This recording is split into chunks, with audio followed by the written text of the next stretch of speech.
एक private company में काम करते थे। सैलरी ठीक-ठाक थी, घर चल जाता था, बच्चों की पढ़ाई भी हो रही थी। लेकिन एक आदत थी, जो कमाते लगभग सब खर्च हो जाता।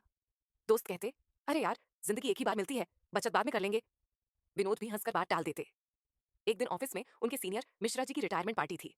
मिश्रा जी खुश थे, चेहरे पर सुकून था। फेयरवेल के बाद विनोद ने उनसे पूछा, "सर, अब प्लान क्या है?" मिश्रा जी मुस्कुराए, "अब जिंदगी जीनी है, क्योंकि मैंने उसके लिए पहले से तैयारी कर रखी है।" विनोद ने हैरानी से पूछा, "कैसी तैयारी?" मिश्रा जी बोले, "बेटा, मैंने नौकरी के पहले साल से ही हर महीने थोड़ा थोड़ा रिटायरमेंट फंड में डाला। जब सैलरी 5,000 थी तब भी 500 बचाए, जब 50,000 हुई तो 5,000 बचाए। धीरे धीरे वही छोटी बचत बड़ा बन गई।" ये बात विनोद के दिल को छू गई। कुछ साल बाद कंपनी में आर्थिक मंदी आई, कई लोगों की नौकरी चली गई। विनोद की नौकरी तो बच गई, लेकिन उन्होंने पहली बार असुरक्षा महसूस की।